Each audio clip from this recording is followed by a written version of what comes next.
Hi, this is Shafeen. First of all, thanks to Flora and Purple Beard for inviting me for this to attend this in this project. I'm an international student in the UK. I came in 2017 through a scholarship from the British Council. I did a management degree and currently pursuing MBA and international business at the University of Greenwich. I also work part-time and looking for internships, graduate jobs, and so on at the moment, as well as very heavily involved at university and on campus events. So, for example, I lead a student group, so I'm the founder of the Greenwich MBA Society, which I lead as president, and that student body represents over 500 students at the University of Greenwich. And I've also volunteered with a charity called Reach Out, and currently trying to establish my quote-unquote personal brand on LinkedIn. Thanks for having me. I personally think students and graduates, the term graduate will perhaps never mean the same after 2020, because the expectations have skyrocketed so much. Employers are looking for work experience. They want to see what the student is capable of. Apparently, semi-experienced professionals are also applying for entry-level jobs because the UK is currently going through a recession. So if let's say if we were to think from an employer's perspective, especially if they were an SMEs are the majority employers, if I'm not mistaken. So would the employer recruit someone who they need to spend money and time on training, or would they recruit someone who can join and hit the ground running? So that is where we are getting at. Unpaid and paid internships. I think it's a very pertinent and relevant subject that we are a situation that we have with student unemployment and graduate unemployment in the UK at the moment. I think it could be it depending on what the internship entails actually. So what exactly are the remits and the scope of the internship?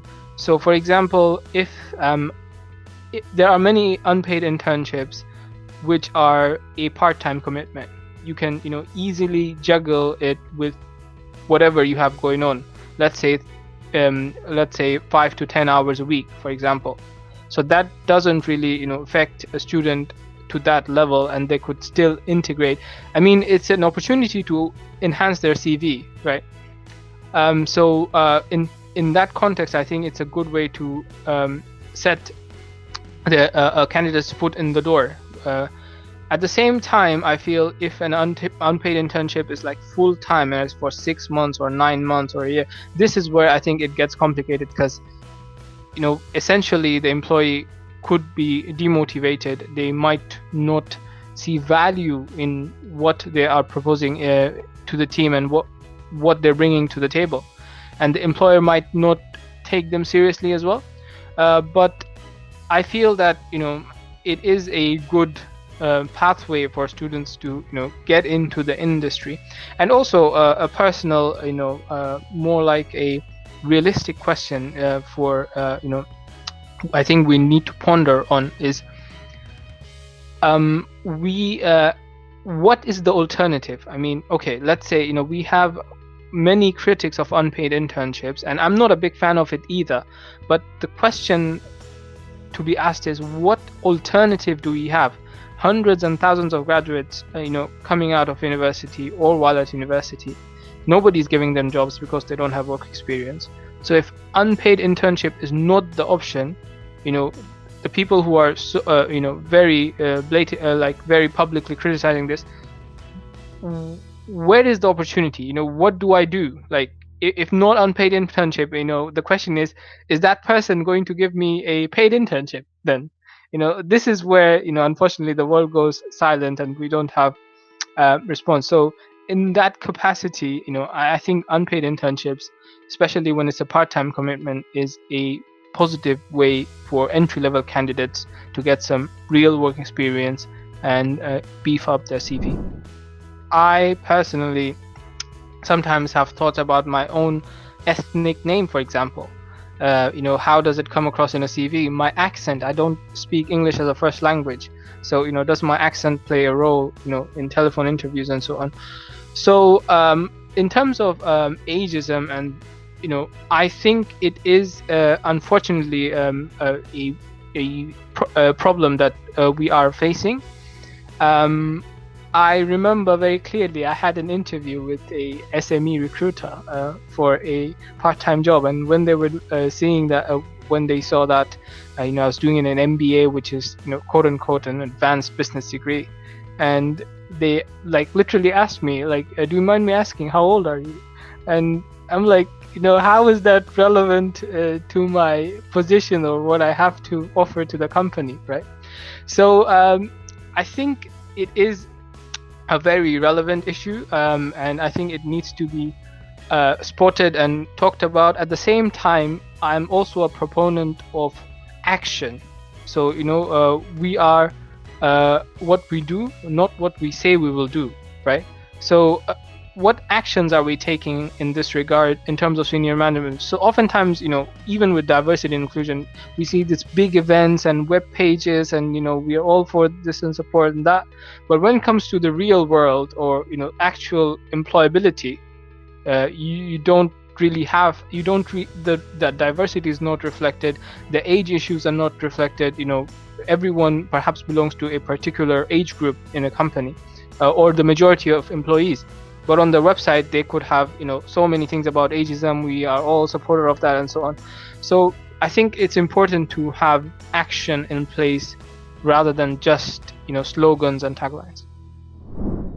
Yeah, I mean, I think it's a very good initiative from the government for local candidates in the UK, because all of these programs, Kickstarter scheme or apprenticeships and so on, these give work experience, and work experience is perhaps the number one reason why graduates and students are not being employed, because they have limited or no work experience. So I think it's very, very important and relevant. And also, might I add that, as someone who is not from the UK, I'm an international student, I have a very big support and love for apprenticeships, because I feel that the UK is very unique in this regard. I mean, I cannot think of any other country in the world where someone can leave high school at 15, 16, and by the time they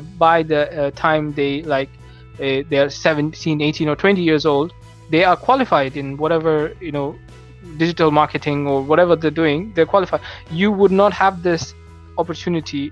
I don't know of any other country that does this thing. So I think the UK is light years ahead in this regard. Apprenticeships are absolutely very good way to make yourself employable. Also, I think apprenticeship route is easier. This is something very important to get into compared to a graduate scheme.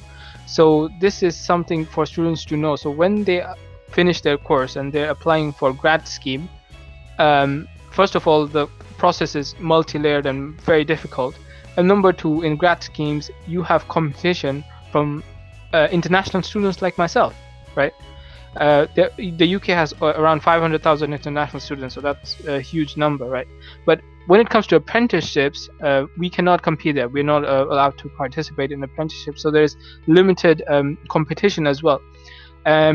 And also the Kickstarter scheme, again, a fantastic way for the government to, especially in the current situation, to boost student mobility. So I absolutely encourage apprenticeships, because realize this: once you start an apprenticeship and you stick with them and you do your level 3, 4, 5, 6 qualifications with them, you are now in a more professionally better position to be hired. So I think that is absolutely and most certainly the way forward. Also, might I add that I think in the not so distant future, universities will adopt this system of apprenticeships within their degrees, because if a degree is purely theoretical with no internship or placement component, it's going to be very difficult to get a job. So I think in the not so distant future, it will micro internships or something of that sort will kind of seep into our conventional education system. Okay, I think depends. So if they are a student, I think like student as in the conventional meaning of the word student.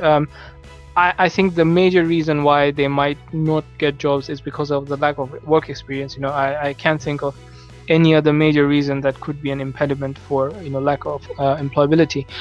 So in that regard, I would suggest that you get highly involved student clubs and societies at university, and here's the tricky part. When I started, I wasn't involved at pretty much any society or anything, but when I wanted to get involved, there were no university elections, nothing was happening, COVID, everything's dormant. So what I did instead is I made a proposal to make my own student society at the university. So I currently literally drafted a proposal, got some of my other friends to help out, and we came up with a new Greenwich MBA Society, which did not exist even a few months ago. So I think the message what I'm trying to share is, do not stop if you see, okay, I don't have any opportunities there, I'm going to stop now.